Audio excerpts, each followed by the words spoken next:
Hello, everyone. Welcome back to Peak Human. I'm Brian Sanders. Please go back to episode 1. Listen to all the good episodes that have been done. I may not interview these people again. You may have to go back to get all their great content. I'm telling you, some of the best guests are back there. Maybe I will have them back on because they're so good. Till then, check them all out. Also, give us a review on iTunes or the podcast app. That really helps. Share with a family or friend. Thank you so much. And now today, I'm talking to Jayne Buxton. She's amazing. She wrote The Great Plant-Based Con. What an amazing title for a book. And it is true. It is the biggest con in history. It's at the root of so many things. It traces back over 100 years. There's so much to it. I love this topic. I love that she wrote this book. She is a renowned author and journalist. Jayne has published several books, nonfiction and fiction, on various subjects, but has a strong passion for regenerative agriculture, nutritional research, and advocacy for animal products. She's the author of the recently released book, The Great Plant-Based Con, which is discussed today. Jayne is also an ambassador for the Real Food Campaign and the Public Health Collaboration, while also having written for publications such as The Guardian and The Independent. She's amazing. She's in the UK. She's doing great work, all very needed. You're going to love this one. You can share this with a family or friend. If they are new to this vegan con, they need to know why all they hear about is how plant-based is so great and that meat is killing us and the environment. It's a long story that needs to be unraveled, and Jayne is here to do it. So please check this one out. Before we do that, we got to talk about Nose to Tail, my company with the great regenerative ranchers here in Texas. They do all the best practices. I'm telling you, it is not cheap. They spend all day, every day, raising these animals properly, using the regenerative methods, using holistic management. For the pork and chicken, they have special diets, low PUFA, no corn, no soy, organic feed. They are moved around on the land to help the soil. They are pasture raised. This is the best that it gets. And of course, the beef, bison, lamb, same thing. Of course, naturally low PUFA diet, just out there eating all the herbs and forages and grasses. So we call that wild crafted. It is a diverse rangeland diet. It is what these animals do best on, and it's what makes their meat the healthiest. And we get that straight to you. You can make a box and get half the shipping paid for by us. We'll get it sent to your door. You can get the primal ground beef with the organs mixed in. That has the liver, heart, kidney, and spleen.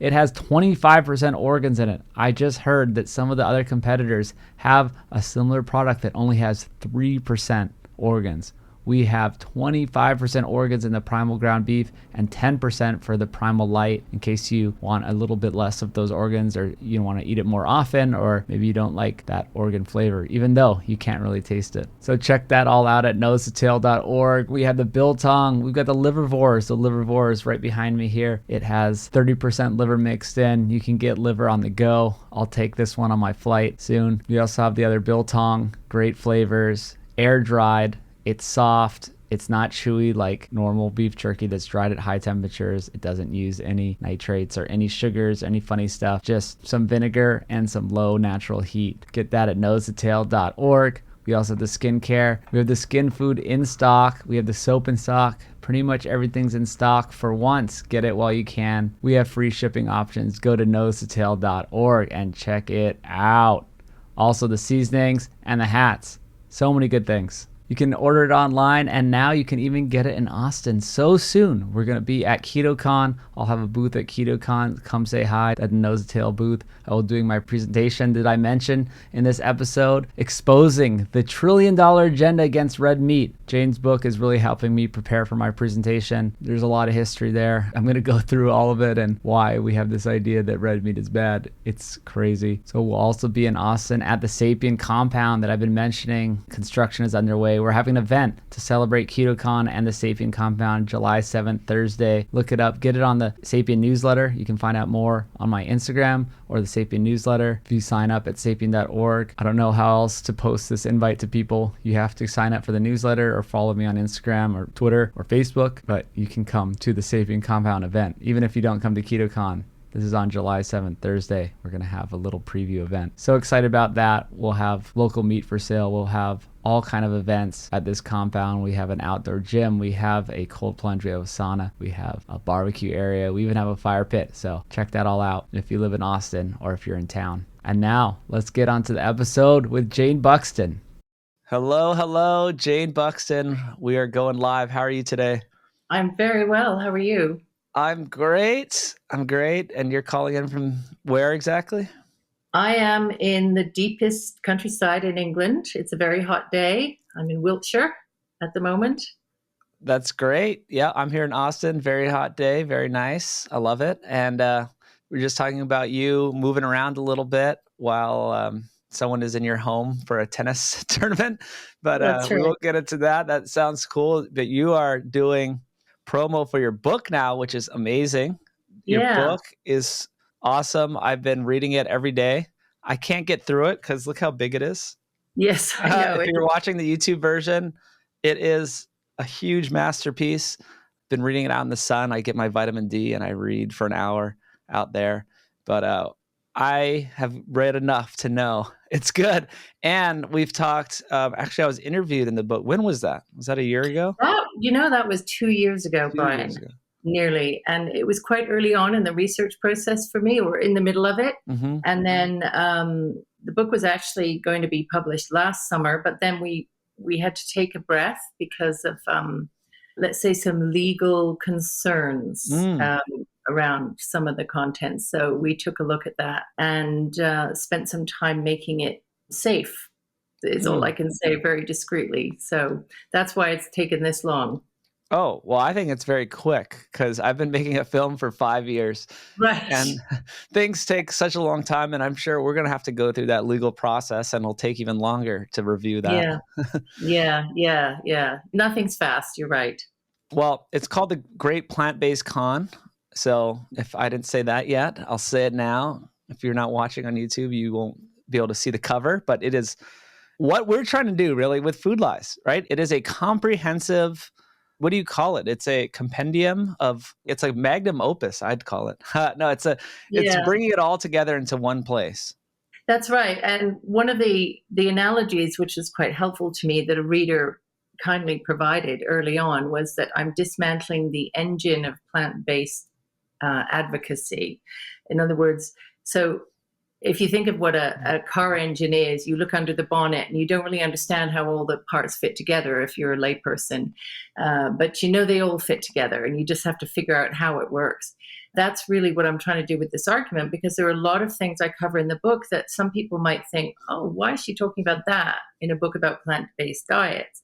But it's really because the arguments that are used to support the plant-based diet are so interconnected and they're from so many different fields. So that's why it's extensive. That's why it's so long, Well, basically. it's well researched, tons and tons of footnotes and citations and all that. So you've done your homework. Mm-hmm. It's how long did it take you? Probably 3.5 years, start to finish. So I really just had the idea that it should be a book. I'm going to say mid to late 2019, because I began to notice then that the advocacy and the messaging around plant based was getting so much louder at that point. I don't know if you recall that. Mm-hmm. And then I remember Game Changers came out, and you did a big piece on that, and Mm-hmm. that's a bunch of other people did. And I was worried then. I felt that there needed to be a counter message. There needed to be an alternative way of viewing the food world, because we were going to see a big health crisis if too many people, particularly young people, took all these messages on board. And so I think it was then really that was a tipping point for me, that movie. I decided to write a book because it needed to be done. Well, absolutely. It's fun because my tipping point was when I saw What the Health 5 years ago, Right. right? And Okay. yeah, I think that for people like us, it's really discouraging to see something go big and go mainstream pretty much Hmm. that is Hmm. opposite to what you know to be true. Yeah. You had to do something about it. So I'm so glad that we're along this journey together. And I do feel like it's together, by the way, because I feel like I have learned, initially, I learned so much from your podcast, your guests, and then that would lead me down the rabbit hole of all of their research. I do think this is a lovely kind of learning circle that this community has going. It is. And it's all props to my guests, right? I see so Mhm. many of my great guests in your book. Even in the Yeah. first, 100 pages as I was reading, I was like, oh, yes, you got Frederick Leroy, you got Yeah. Frank Mitloner, you got Georgia Ede, you got everyone. I mean, we could list We just list all my Dr. guests. Clerfeld, I remember Dr. Clerfeld was a big, when I heard him speaking and then I went and found his research, I thought he made so much sense on this whole topic when you interviewed him. Dr. David Clerfeld. That's So right. he is the USDA scientist that I got special permission to interview. I remember this. This was, 3 or 4 years ago. That was And awesome. he had to go through these hoops and talk to the USDA. And I think it's his only interview he's really ever done, audio interview. It's extraordinary. Yeah. And he laid it out. Maybe you could lay out a bit of the info that he talked about.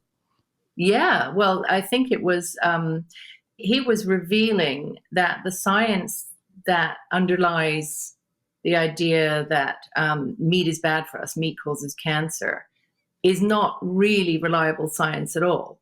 And the big scientific study, which of course he discussed, was the 2015 WHO study, which everybody quotes as if it's gospel.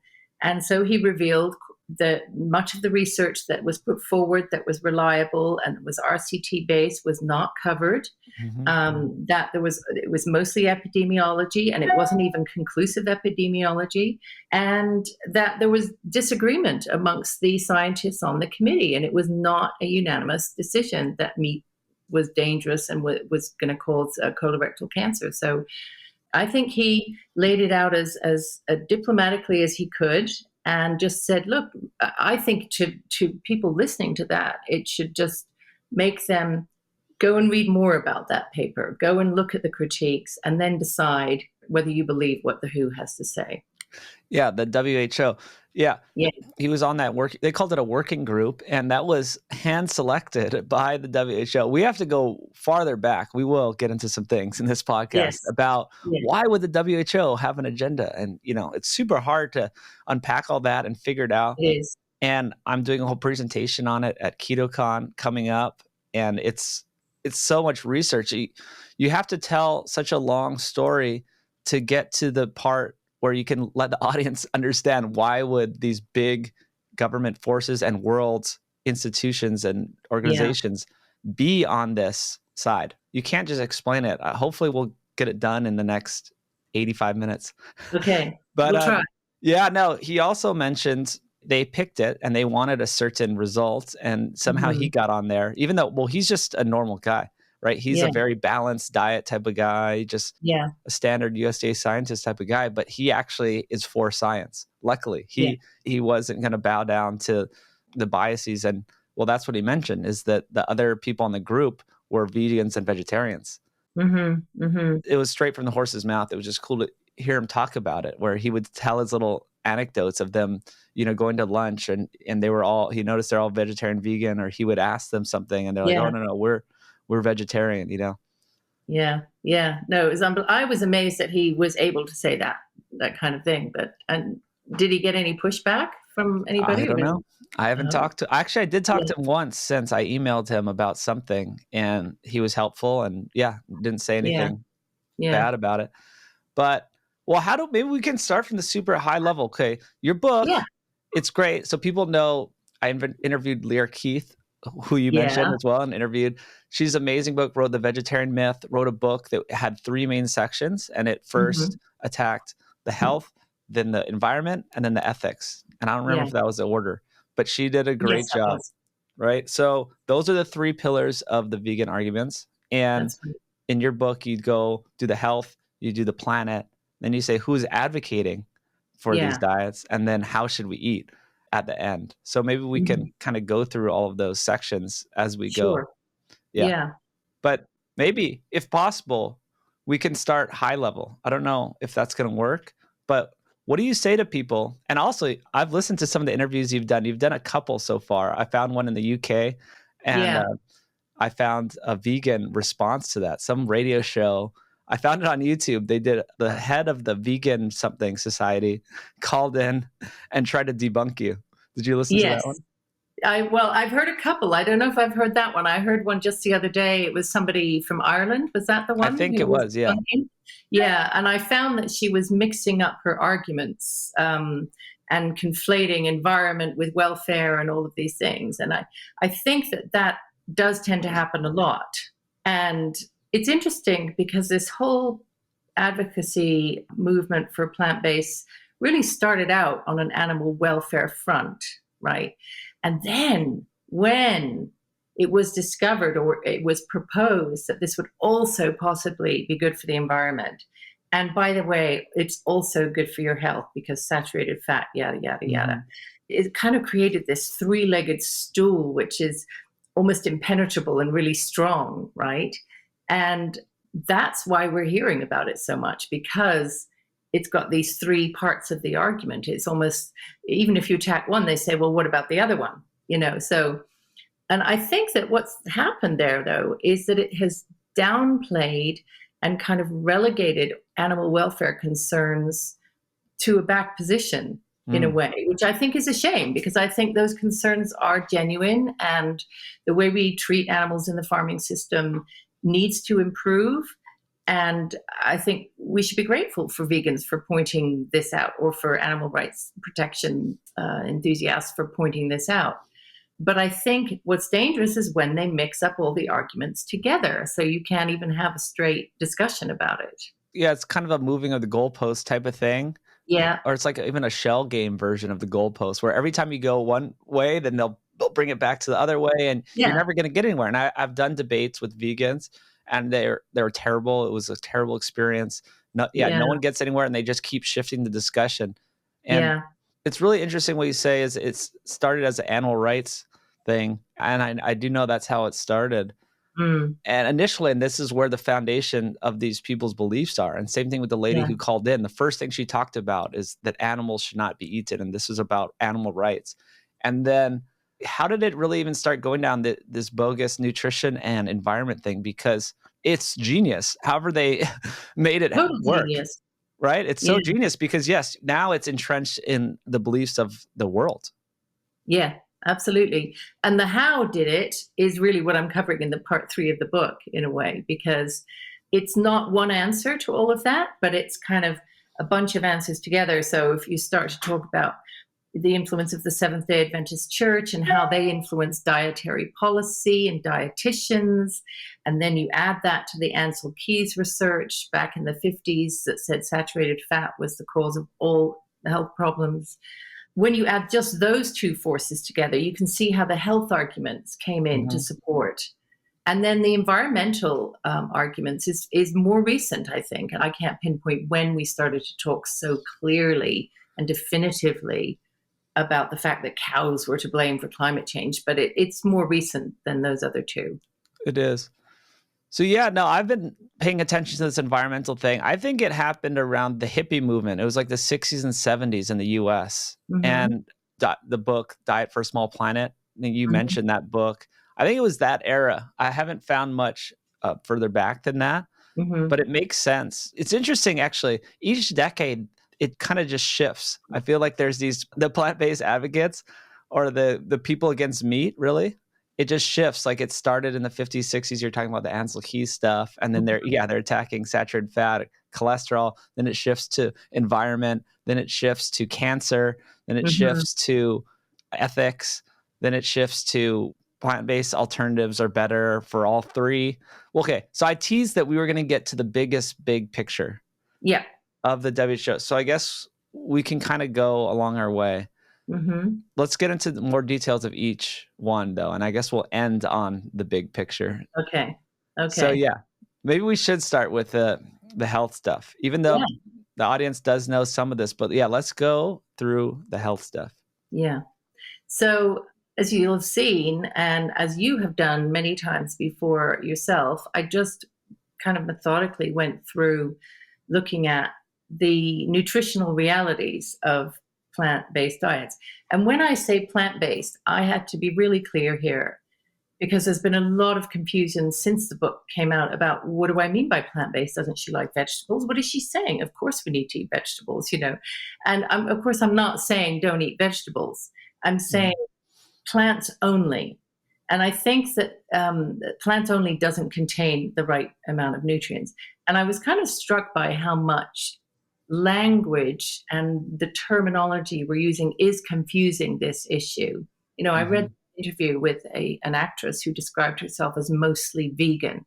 And I thought, well, what does that mean, mostly vegan, right?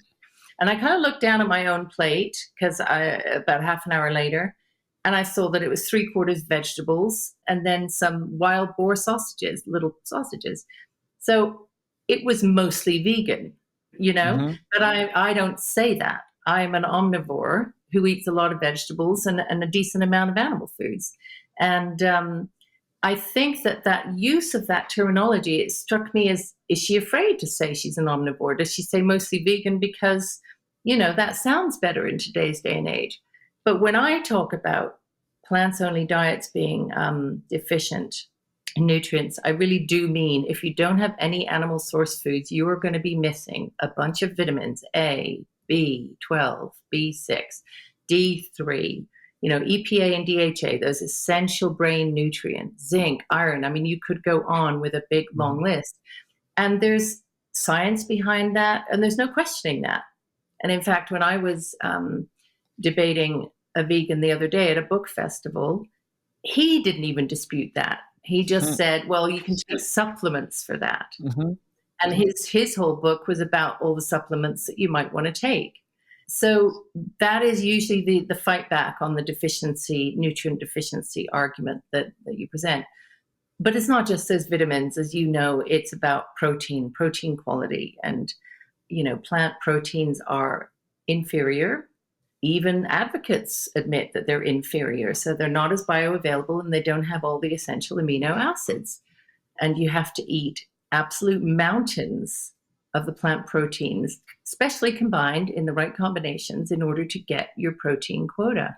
I read the other day, we, in one of our cooking sections of a big major newspaper said, oh, mushrooms are the new meat.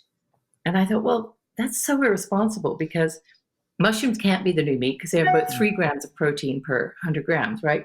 Compared to 25 grams. And, the new meat isn't even the new meat, right? We know now, because people have studied it, that the new meat alternatives, the plant-based meats, they don't replicate the quality protein and the vitamins. And I'm sure you're familiar with that analysis by Van Vliet and colleagues at Duke University. There's a 90% difference in terms of the metabolites, the different nutrient components in those two products, real meat and the fake meat.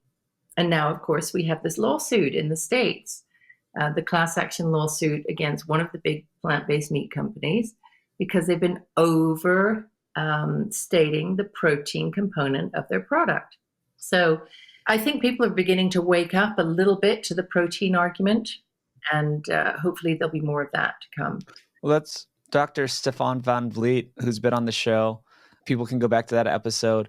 And do you have any of those comparisons offhand that you could list of, how much broccoli or how many the different beans and rice it would take to equal the meat and that type of stuff? I mean, there are loads of them. You see them all the time, don't you? But so you could eat, say, 25 grams of protein. To get 25 grams of protein, you could eat a 3.5-ounce steak. It's 154 calories and no carbs. Or you can eat 3 cups of quinoa, and that's 700 calories and 100 plus grams of carbs. Plus, who can eat 3 cups of quinoa? It's almost impossible. And even if you mix it up and you say, okay, not quinoa, but beans and rice together, so that you can combine the amino acid profile, you're still eating a ton, which is why I think I read today, there's a new study just came out, I can send it to you later, which shows that children and teenagers who consume protein from non-plant sources have better metabolic health than those who consume the protein from plant sources. So there's more of an association with good metabolic health for animal source protein. And this makes sense because you have to ingest so much more sugar to get your protein from a plant source, generally speaking. So it's going to affect your metabolic health, isn't it? Yeah, and we use these examples in the film. We're not trying to attack plant foods or anything. Yeah. We try to be careful about that. But yeah, just even the calorie story of how much you'd have to consume with beans and rice to get the same protein. And most of the world needs less calories. They need less, less energy calories, right? From fat or carbs. They need less of those energy calories and more of the protein calories. Plant foods are kind of do the opposite of that.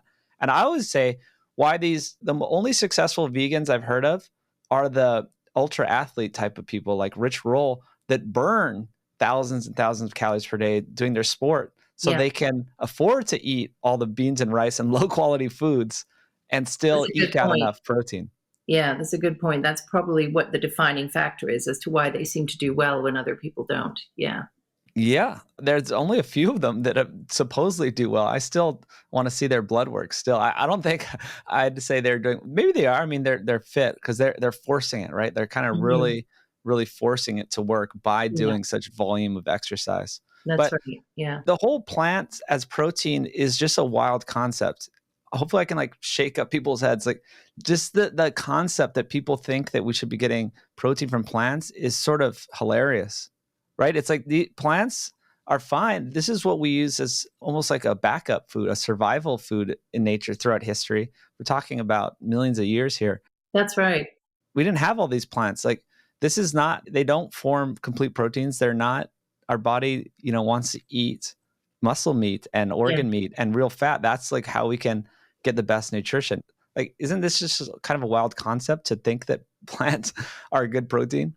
It is. It's again, it's one of those angles that they're playing. When you talk about they change the argument, this is a good angle, isn't it? Because I mean, I like the way again Stefan van Vliet talks about ideal nutrition coming from a good combination of plant and animal foods, and they're meant to provide different things.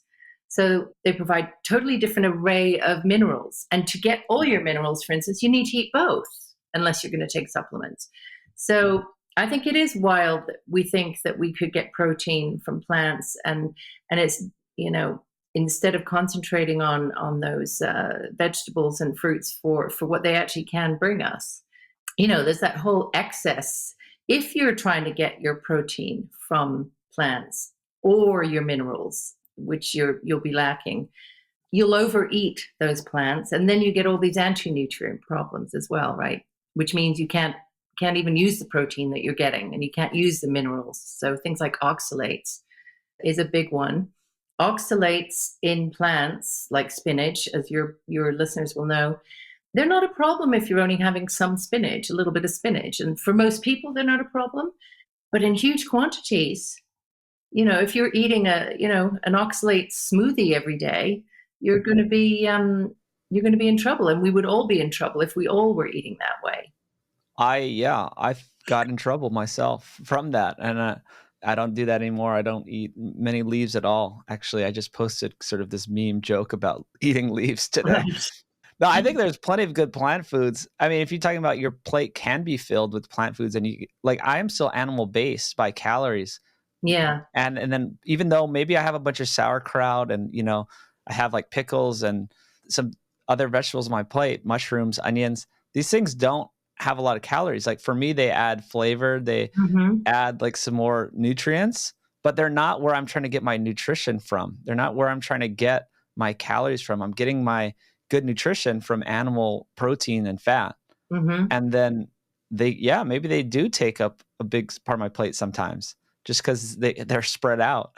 But 80% of my calories are still coming from where I get the good nutrition from the animal Yeah. foods. Yeah. But Yeah. yes, I did get in trouble with the spinach and kale smoothies, especially with some almond milk Oh on top of gosh. it.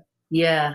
That is a bad news. And oxalates, they shouldn't be a problem for everyone. But if people are they're thinking they need to chug this shake every day to be healthy, then it becomes a problem. Or even Yeah. we eat seasonally. Like they should.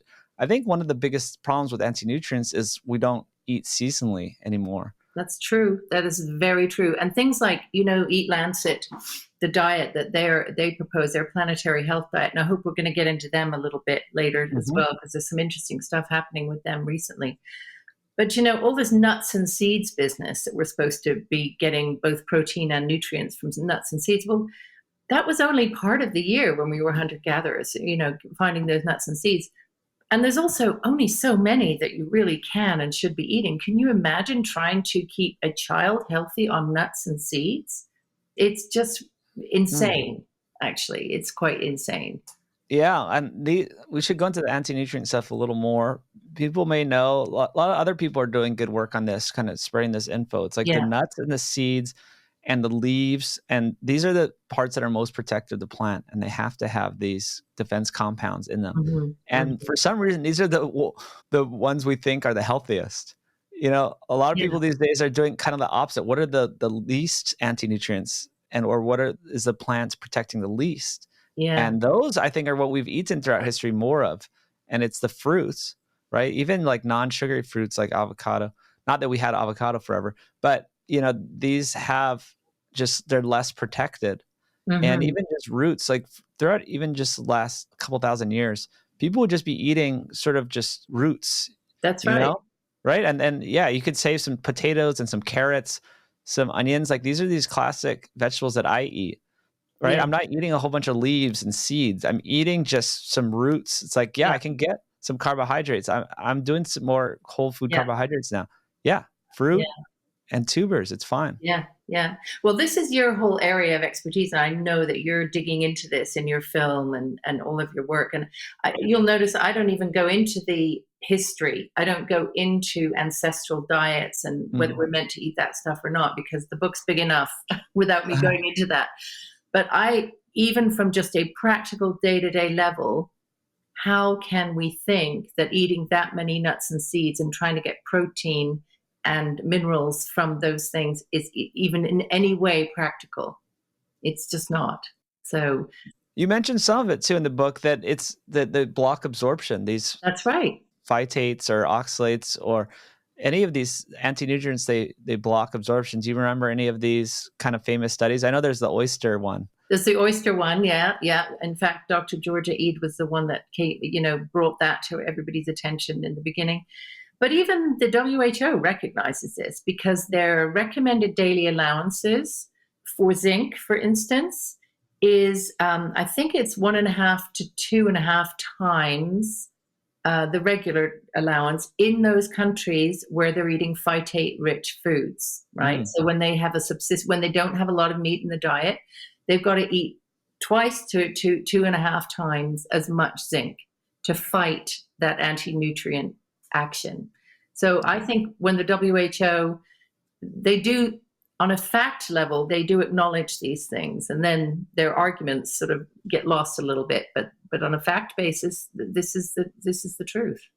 I've noticed that a lot is there's some scientific truth about food and nutrition. Yeah. And then a lot of people they throw it out the window, or it's the cognitive dissonance stuff, right? Where it's like they try to make the arguments and then they have to forget about things such as this. Yeah.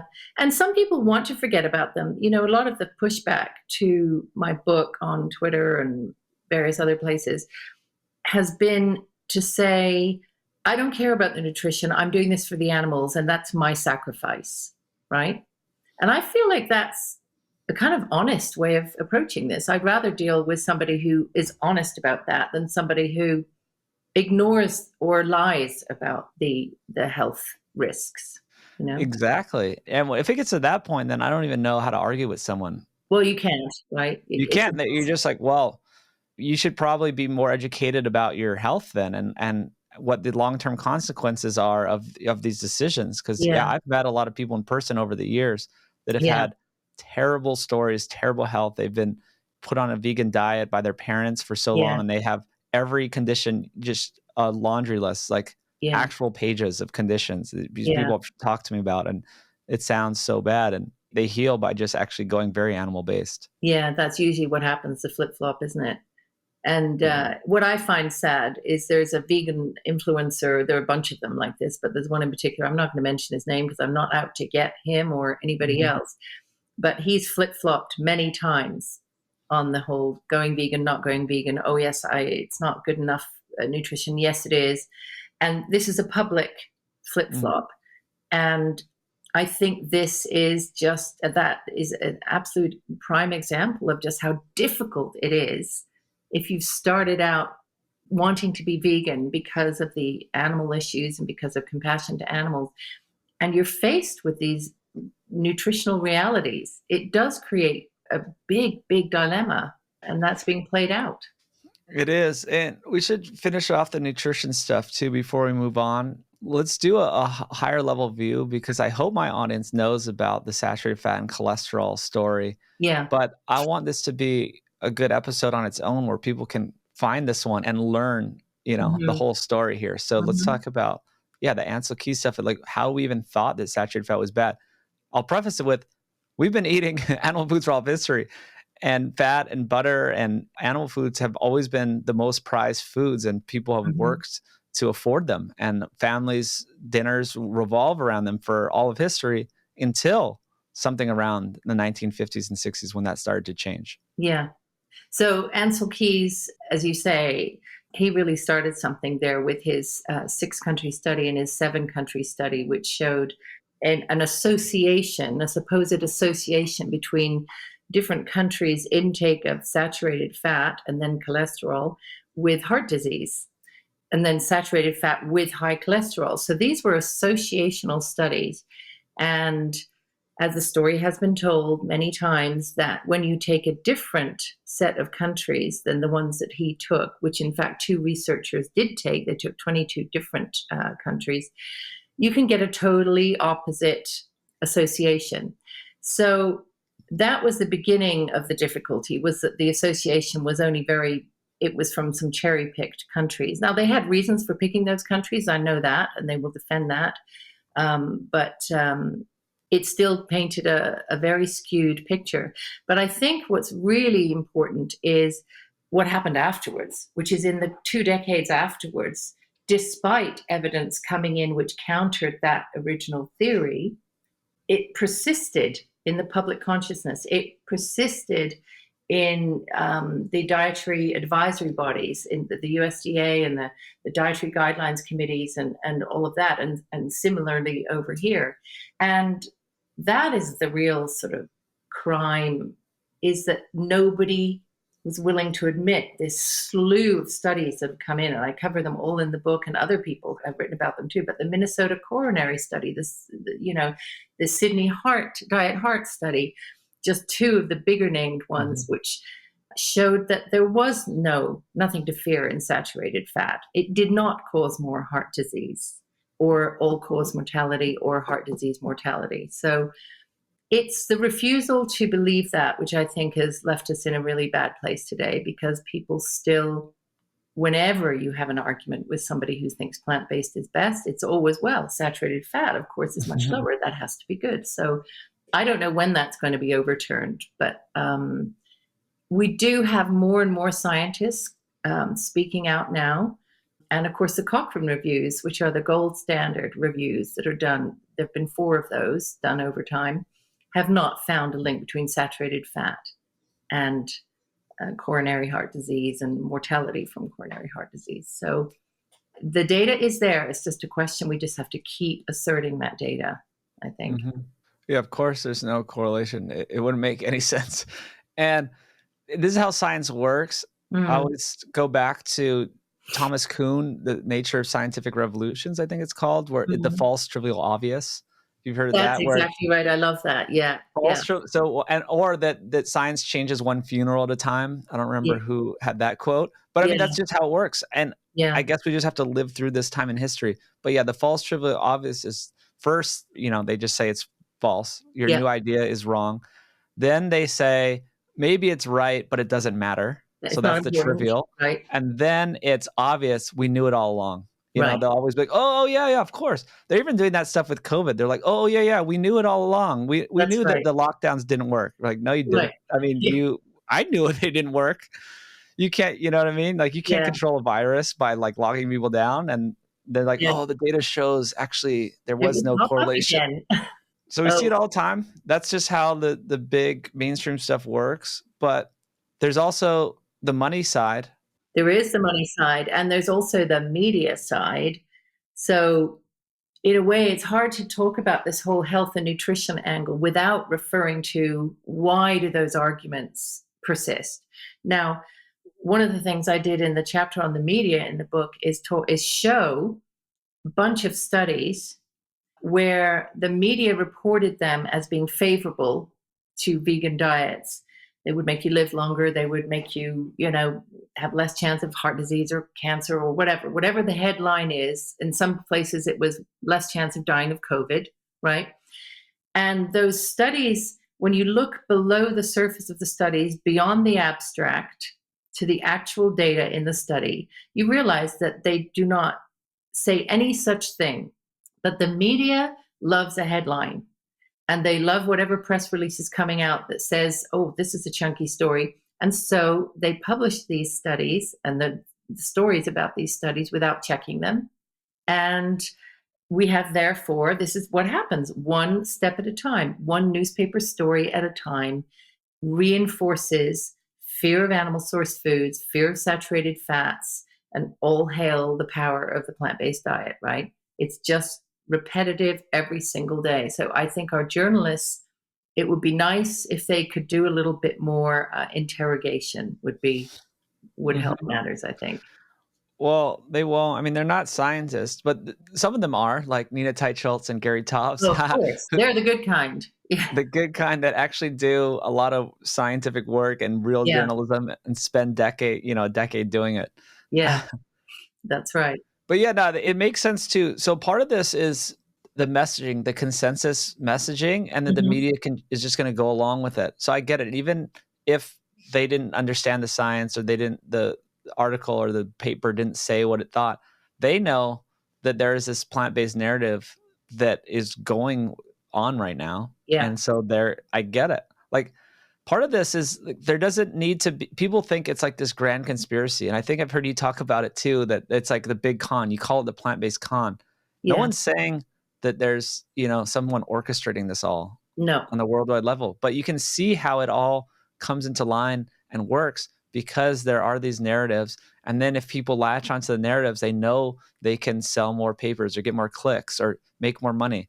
So they sell. So for the media, they sell more papers and make more money. And as you know, some of the media is actually getting direct funding from these causes as well. So that is often propelling them to cover the issue in a certain way. With big businesses, it's easier to see what they're gaining. This whole plant-based market has just opened up. It's just like a manna from heaven for these processed food companies who are always looking to grow, always looking to innovate, and they've been just handed this on a plate, this fantastic opportunity to create really what is just, just more junk. We have enough junk. We have enough processed food, and it's been identified by our national food strategy very recently as being the primary driver of obesity and poor metabolic health. Primary driver. Processed food consumption, which is more than 50% in this country and in your country, in the US too. And now we're just going to create more of this processed food. It's just in a plant-based form. And it's actually even worse quality food than the regular process because they've had to take more of the animal source foods out and fill those foods with more chemicals, more methylcellulose, more emulsifiers, more, fake products. So we're just creating this big processed food consumption problem, but it's a great thing for these companies. So when you have that, the media and the companies, that's a pretty strong force pushing this plant-based agenda. Well, it gets bigger. We'll get into how it even gets bigger than that. But I was just thinking, this plant-based thing is just an extension of what we started talking about with the low fat and the Ansel Keys and the saturated fat and cholesterol bad. This is like the new playbook.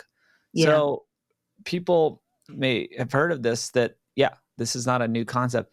When you say fat is bad, then it opens up, it greenlights the food industry to make low fat products, right? So for decades, they've been, oh, wow, okay, fat's bad. Good for us. Yeah. Because all that animal protein and fat and all that is super expensive.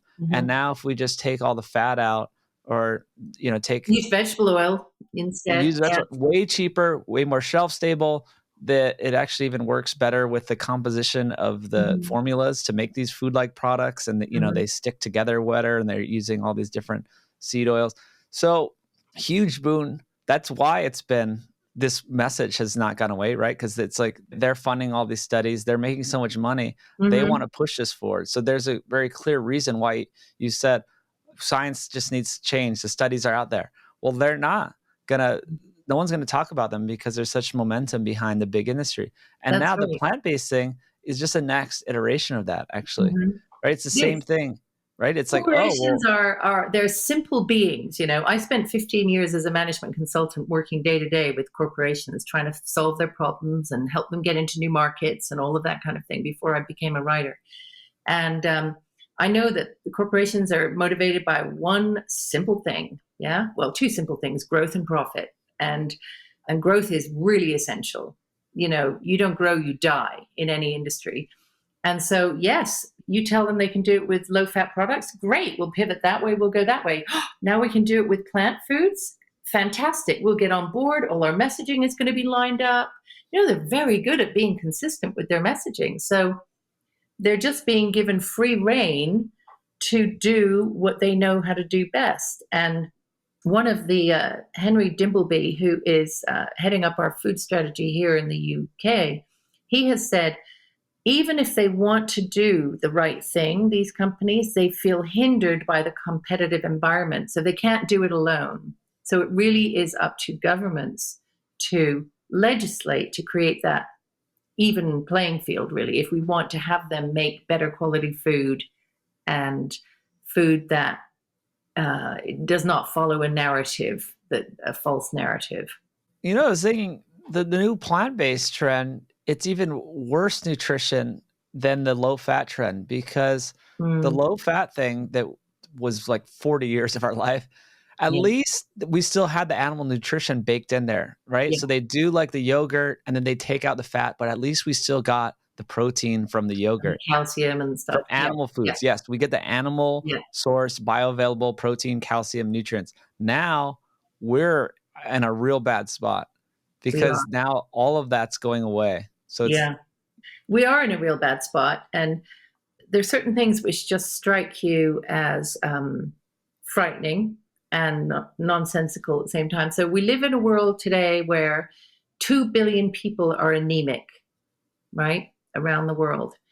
And we're withdrawing the foods, and the one food, meat, we're threatening to withdraw from these people the one food that can fix the anemia, B12 and iron in meat. It strikes me as a form of idiocy to do that. So if we do this, and if the plant-based movement succeeds, we will only exacerbate that 2 billion will become 3, will become 4, and it will be all around us, even in westernized, developed nations. It's super sad. That's why it's so bad. It doesn't make sense. Like, it's so bad. It must be on purpose. Like, I can't even figure this out sometimes because it's so simple and obvious that what we're doing is making it worse. I like the grass, Frederick Leroy. I'm not saying his name correctly, but Leroy. I tried in our podcast. He talks about the amount of protein they're recommending. I guess we can get into the planetary health diet, the Eat Lancet diet. Yes. Is so low when you graph it on the stunting, the childhood stunting, and all the countries that eat the amount of meat that they're suggesting, the very lowest amount of meat, have 30 to 40% stunting and malnourishment in their children. And this is the diet that they're suggesting. This is what they're suggesting we should all be doing. Like a teaspoon a day. It's literally a teaspoon of meat a day when you measure it out, isn't it? So, but you see, I think it's so interesting because even Eat Lancet, which is proposing this diet, have admitted in their own document that it's not appropriate for children, babies, teenagers, pregnant women, the elderly, the sick, the frail. So we have this tiny little window of maybe 25 or 30-year-old to 50-year-old that they think may be able to eat this way. Meanwhile, the message is being plastered and pushed on everyone.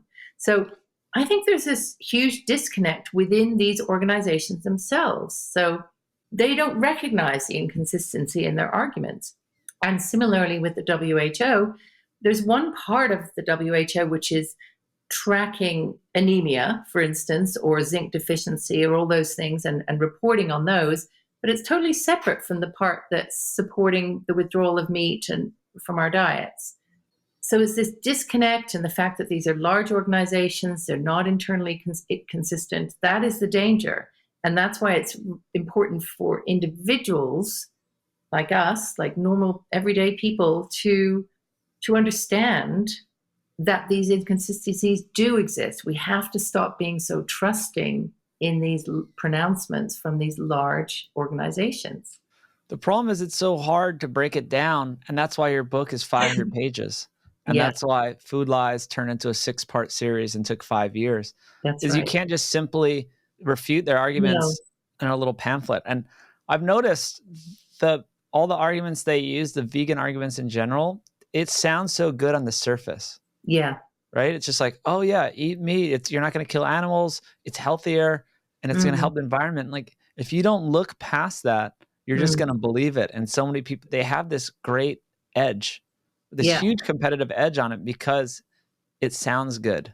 Yeah, well, Leora Keith was one of the first people to say this. She said they have all the sound bites, meat is murder, for example. What is catchier than that? And for her to explain the contrary, why we should eat it, she's got to go into a whole discussion about soil health and ecosystems and, ruminants being necessary and then the whole health thing, the interconnectedness of the vitamins in our body.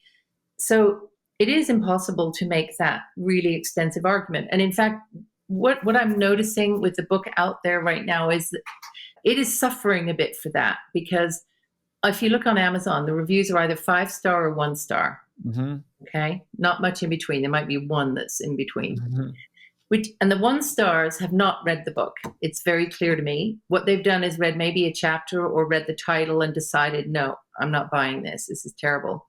So even when you put the arguments, as I have done, in 500-page books so that we can try and see the interconnectedness, they don't read it. So I'm not really even trying to talk to those people. I'm trying to talk to what I call the confused middle, people who think they maybe should go plant-based but don't know, have heard a lot about it but really aren't sure, or maybe their kids are going plant-based and they want to know how to have this discussion with them. So it's that confused, uncertain middle group of people that will read the book and be helped by it. But the ones who are already committed to veganism will not read it. No, they'll never read it. No. But that's fine. I don't expect them to read it. No. Well, the stories I've heard so far, there's a huge exodus from the vegans.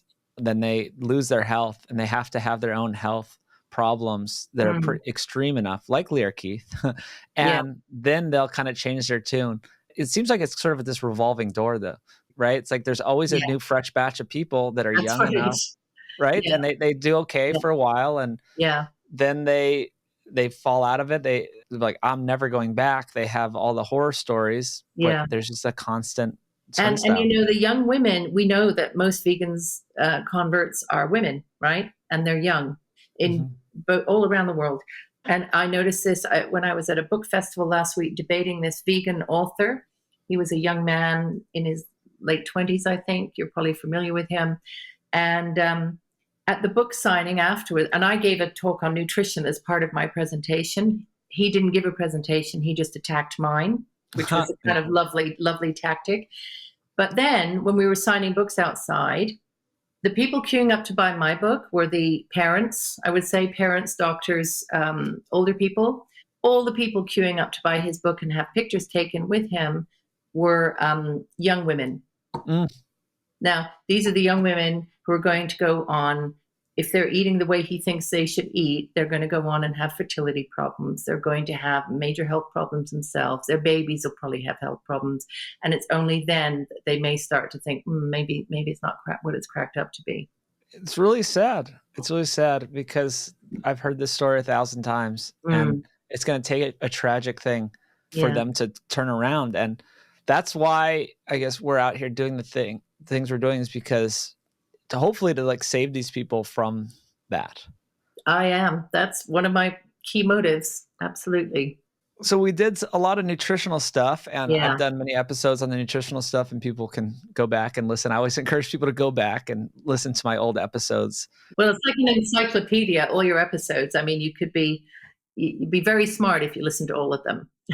I appreciate that. I mean, that's how I'm trying to do it. Yeah. I don't have sponsors, so I just do them with the best people. If I don't have a good guest, I don't have an episode and that's there for the taking. Yeah. It's a free audio course on, So environmental stuff, that's kind of been woven in. And I always I'll do my preface again. It's so wild. Picture a cow in a field or multiple cattle in a field. Just imagine how much propaganda and brainwashing it took to make people think that that was the problem. Just imagine that. I have to like take a break sometimes, and I get like really frustrated because I like think about them. Like you just see them, they're out in nature like they've been for hundreds of thousands of years, and their ancestors before that, millions of years. There's always been hooved animals, these ruminant animals on pasture. This is how the world works. This is why we have a world. This is why we have the grasslands and the ecosystems. It's because they work together, and they're a beautiful part of this. And then somehow the vegan anti-meat people have convinced people that they are the problem, that these animals are the problem, that the methane is, killing the environment and all this stuff. It's just so wild. And I guess they do have a small point, which we'll get into, which is feedlots, right? Yeah. So no one's saying that we should be doing feedlots everywhere. No. We're saying that just the fact that they have shifted the blame from, say, 95% of the other industries that are creating all of the problems, and they've somehow blamed it on the cattle. It's just wild. It's an obvious smokescreen. It's a distraction. Yeah. I don't see why people can't see this. I even had a call with a guy, and I don't know what, doesn't matter who he was. He's like, I'm a meat eater. I'm on your side, but isn't it bad for the environment? And it was so weird how it went off on this tangent. This brand new guy I was talking about for business purpose, and he's going on. And I'm trying to explain this to him. I'm like, why are you believing this? So yeah, let's go into the stuff about this narrative is just so powerful. It is so powerful that I don't know if you've had Professor Miles Allen on your show, but he's he's a British scientist, works for the University of Oxford. You'll be familiar with him probably. And he served on the IPCC's committee for 1.5 degrees. Now, he has said, I'm going to read this, Brian, because I want to get it right. He said, you remember this? I wrote his name down earlier too. So he stated that the eliminating emissions from global livestock will do very, very little to counter global warming. And he gives up a specific number. He said it'll be tiny, minuscule impact. If we don't stop fossil fuels from causing global warming, pretty much everything else is irrelevant. Now, to me, that says it all. And he's an eminent scientist, a leading thinker in the field, and he's telling it like it is. And it is true, because here in the UK, and I know it's very similar statistics in the US, livestock is responsible, including dairy cows, are responsible for about 7% of our emissions, okay? Then you've got energy, building section, energy use, energy supply, buildings and commercial and transport. All of that adds up to over 80%. And we're attacking the 7%, right? We're thinking that we can leverage that 7% to solve all the problems of global warming.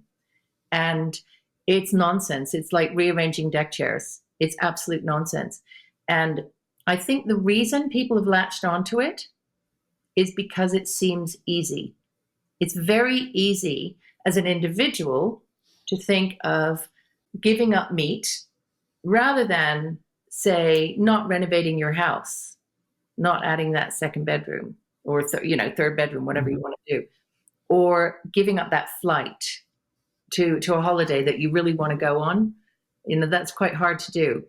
Whereas giving up meat seems easy, and that's true at the governmental level as well. The reason it's so much part of the national discourse is because any other solution becomes an economic contraction. Am I making myself clear about that? Whereas if you can say, give up meat, but hey, eat more plant-based stuff, all this processed stuff, that industry is going to grow, and keep driving your cars and keep going on holiday. There's no economic pain, right? Supposedly, except to the poor meat producers.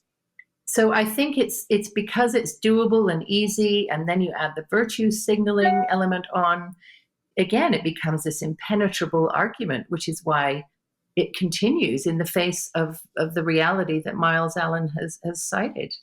Yeah, I mean, it doesn't sound easy to people listening to give up meat. I think, no, but I get what you're saying. As people who don't understand nutrition, and it seems easy. It seems easy. It seems easy. Yeah, it's like, it's something I can do.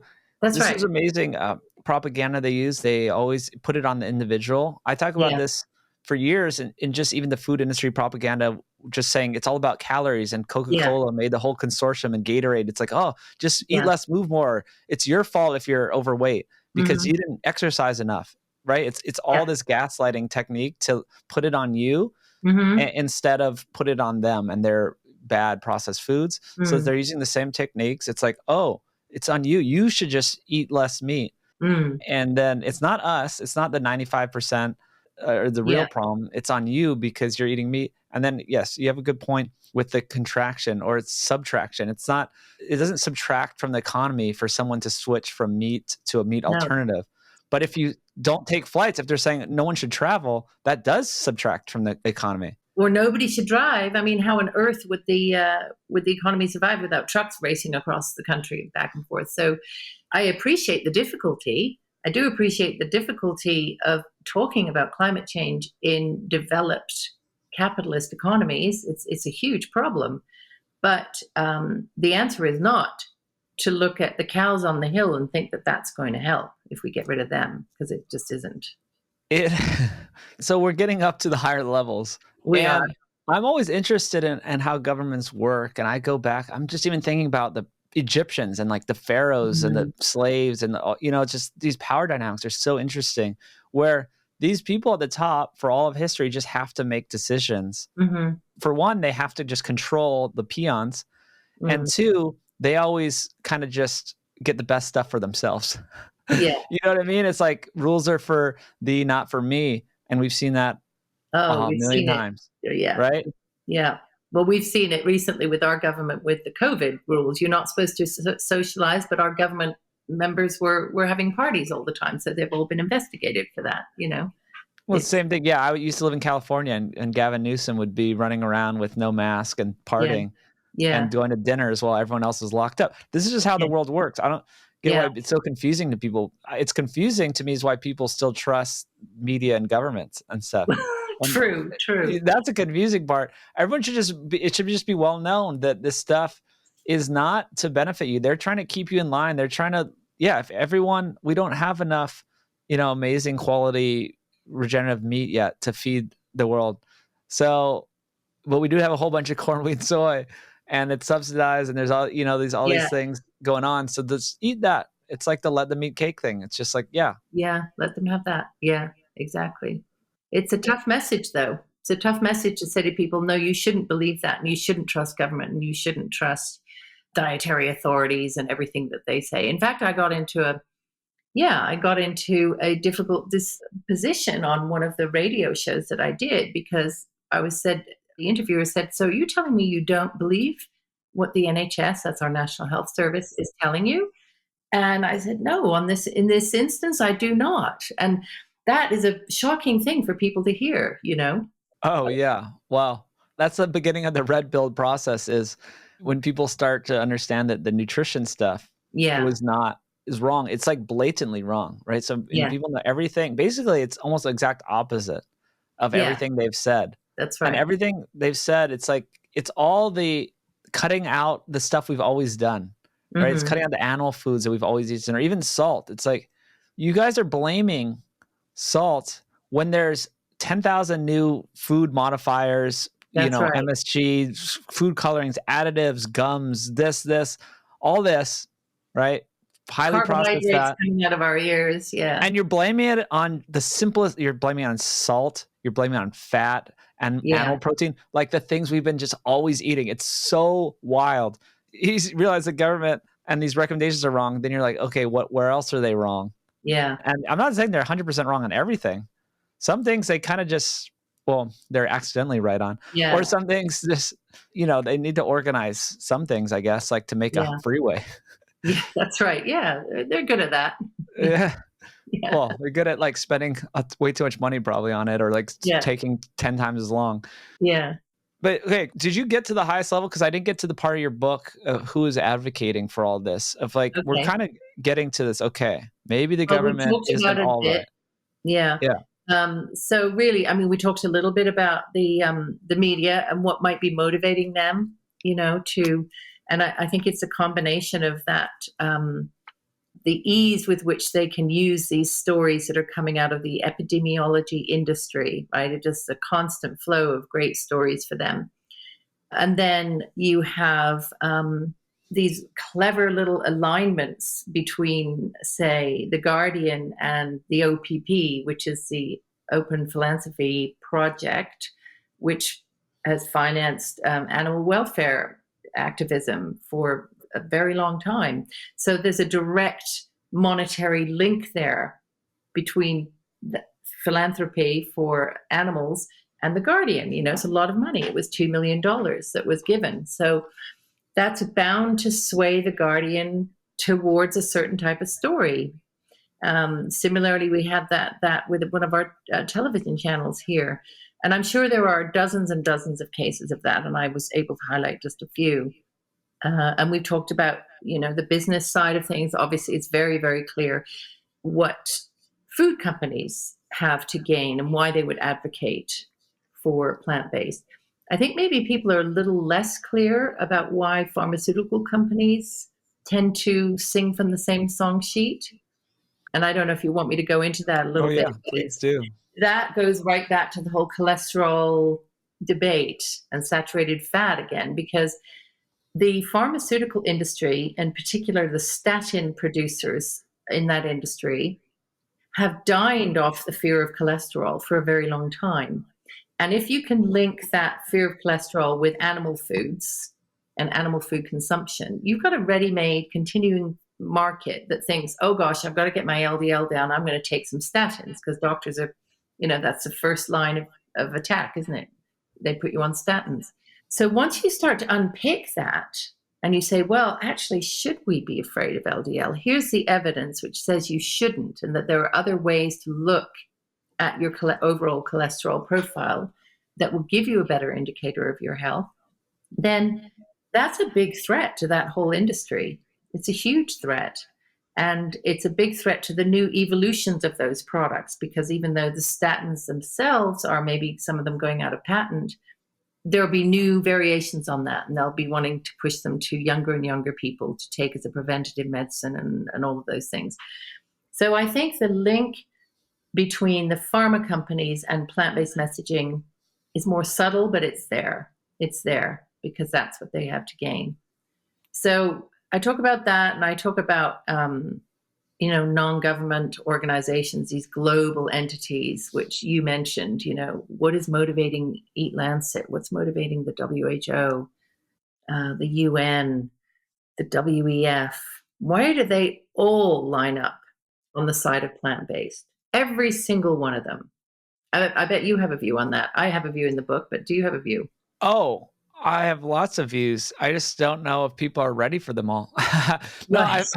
I had a recent podcast with Dr. Zoe Harcombe that's mentioned in your book and does a lot of great work. Yeah. And we got into this stuff, but I mean, it sounds like it's a conspiracy until you realize that it's not a conspiracy and this is just how the world works. Yeah. So yeah, I don't know. I mean, I'd love to hear your view, because it's all connected and people can see it. Even I don't like to pick on Bill Gates so much. I feel like he's kind of like a scapegoat. I think he's a terrible guy that's not out to do good. But I think some people think that he's like this like mastermind that's like pulling all these strings and doing all this. I'm like, no. He's just another, He doesn't have to be. He doesn't have to be for it to be dangerous. All of these organizations are working together. And that is where the danger is. It's not one guy at the center telling them all what to do or anything. Although, the guy that heads up the WEF, he does come across that way as a sort of megalomaniac control freak who actually talks about how he controls the Canadian Prime Minister, the senior politicians in Brazil, et cetera, et cetera. So he brags a lot about that. But I think it's just a coordinated nature of it. So the fact that Eat Lancet, which was started by a philanthropist who was a vegetarian, who had a really strong view and a need to impact the world with her view, she then created this organization which hooked up with Harvard, with Walter Willett. He's on her leading, he's the chair of that commission.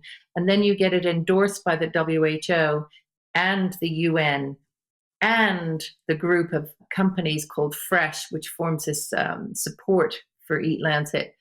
The corporations get on board. if everybody's saying the same thing, they make each other stronger, right? And that again becomes impenetrable. And it leads them to make some very, very strange decisions.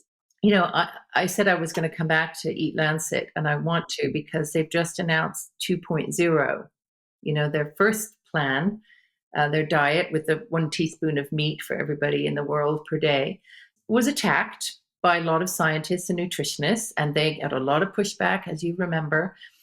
Well, they're now launching 2.0. And the press conference, I don't know if you saw the press conference for this, but this was the launch of this new diet and this new approach. And they were using all the right words that they had left out before: diversity, nutrition, which they kind of forgot to mention before, carbon sequestration they even used. So it sounds like they've taken on board the messages. But is that going to shift their basic imperative, which is to control the diet to get us to move towards plant-based? Or are they just going to dress it up a bit differently? And one of the most insane things I've ever heard was the chair of that commission saying that one of the new things they were going to do is start to measure the carbon cost of breastfeeding. Okay? What could possibly be gained by measuring the carbon cost of something which we all know is good for women and good for babies, if you can possibly do it? It's the best way in developing nations to feed babies. And if you measure the carbon cost and you decide, oh, it's too high, I mean, I don't know how it would be high, but Yeah. probably I think what they're going to do is factor in all the nutrition that you need to breastfeed, and they will count they'll count the carbon cost of that food probably in the... And they use the bogus numbers. So they use like feedlot numbers. They're trumped up to say, oh man, this woman needed to eat meat, and then that is like 1,000 bushels of corn. That's and right. Completely bogus numbers. And so we're better off giving her the fake breast milk that we're developing. And by the way, a certain Bill Gates is invested in developing fake breast milk. So he doesn't need to be controlling everything, but he is everywhere. He is everywhere. Buying farmland, investing in breast milk, you name it. He's in there. He's investing in all that stuff. People know and he's buying up all this land in the U.S. He's doing all kinds of things. But I think the most telling one is they've done big articles on it, exposing all the investments he's made to control the narratives. And in the Guardian, all the news organizations, great article. I don't remember who put it out, but it is sort of a big, well-established type of thing. It wasn't like a blog post breaking down all his donations to all the different media outlets and how that controls the narrative. Yeah, well, he does. I mean, the Bill and Melinda Gates Foundation does donate to the Guardian, just like the OPP does. So, yeah, he's part of that whole package. Yeah. But it's just not, I don't want to get caught up on Bill Gates, though. Like I'm saying, it's way bigger. Much bigger. And the World Economic Forum, I think it's bigger than the World Economic Forum. But they're the public ones that just say what they're trying to do. And they make it sound good. And they call it sustainable development. They're the Great Reset, right? The Great Reset. Yeah, I actually made sure it's the Great Reset Resistance. Hopefully they'll be online by the time this episode airs. No, it's wild. Like they just say what they're trying to do and they dress it up where it looks good. But this is where we get to the highest level as we kind of get to the end of the interview here. Yeah. It's like the highest level seems to be, it's not just money. It's not like the highest level is, oh man, Kraft Foods is going to make more money. That's not the highest level of this. How do you kind of characterize the highest level? Because there is, these Klaus Schwab types, the Great Reset, the sustainable development. They're trying to control the population at the highest level, world government. Like what's going on? They're trying to control the food supply. They're trying to control everything. Yeah. It's the $1 million question. Why are they doing it? What are they doing? We see what they're doing. And we see that they are trying to control the narrative. And they're trying to control organizations within that narrative, and they're trying to create alliances. So we see what they're doing. Why are they doing it? I like the way that Professor Leroy talks about it when he says that there's this fundamental, he says, first of all, they're internally inconsistent. That's fair enough. You can't, the FAO within the UN is not the same as the people who are cooperating with EAT, for instance. So they're not homogenous, but there's a very, very strong technocratic desire for control, which unites them all. This view, because they are all technocrats, right? They are not, farmers or entrepreneurs, people who come up from a kind of crazy environment where you have to live on your wits, and you have to deal with different circumstances, and you are just doing your own thing and hoping that that you can make a living out of it. They're not those people. They're technocrats. They want to control the messaging, and they want to control the population. And there's nothing messier than people eating however they want all around the world, right? There's nothing messier than that.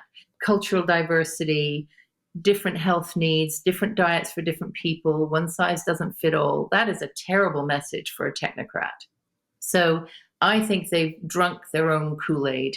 They believe that the way to a better world is control, technology, uniformity.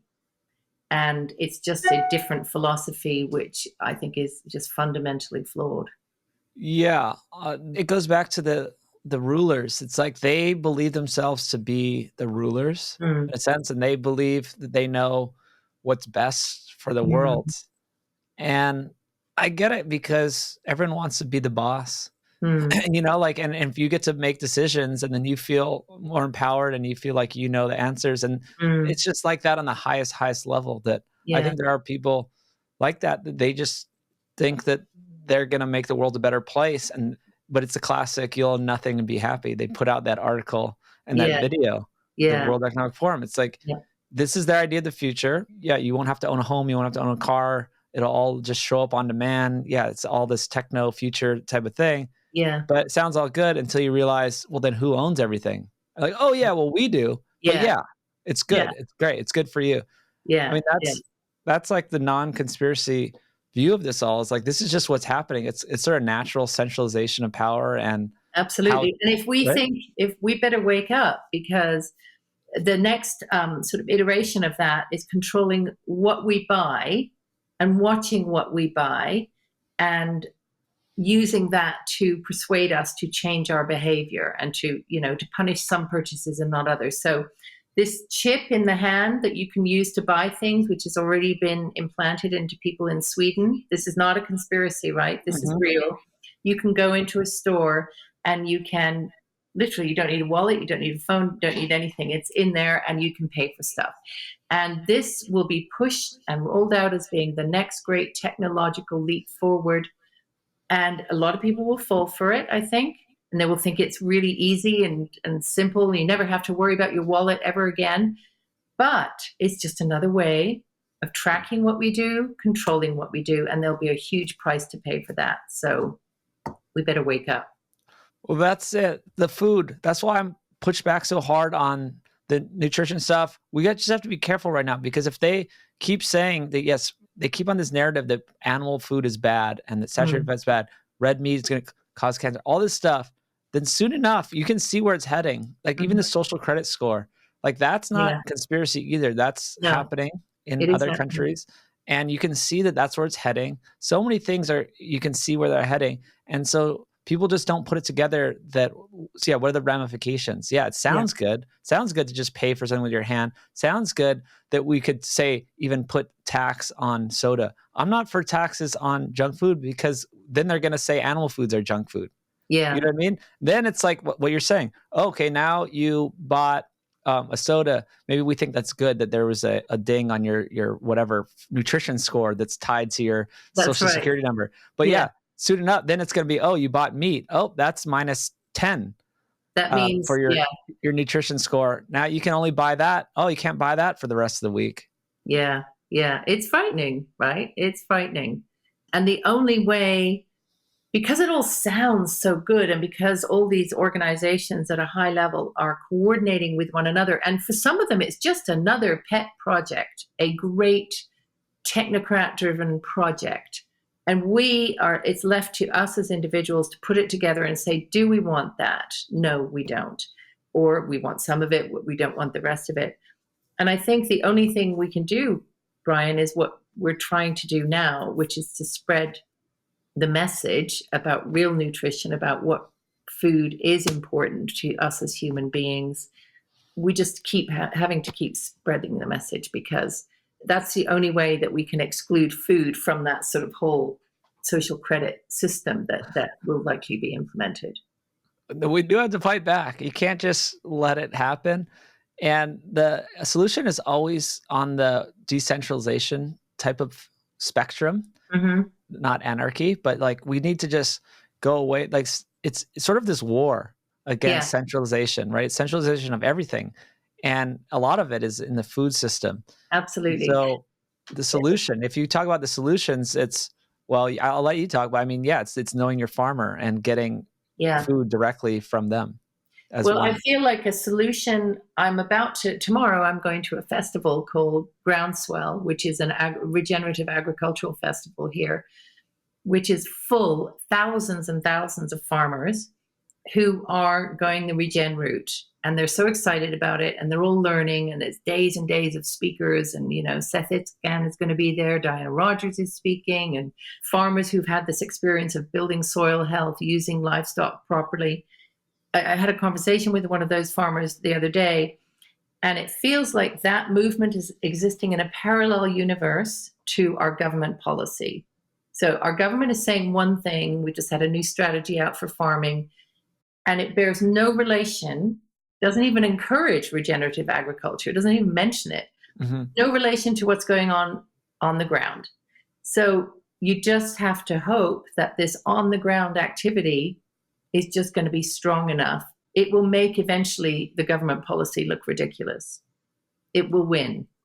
Yeah, people have to speak up and vote with their dollars and make it happen. I just hope it's big enough, because I know the movement's there. People are listening. They're online with me and all that. Yeah.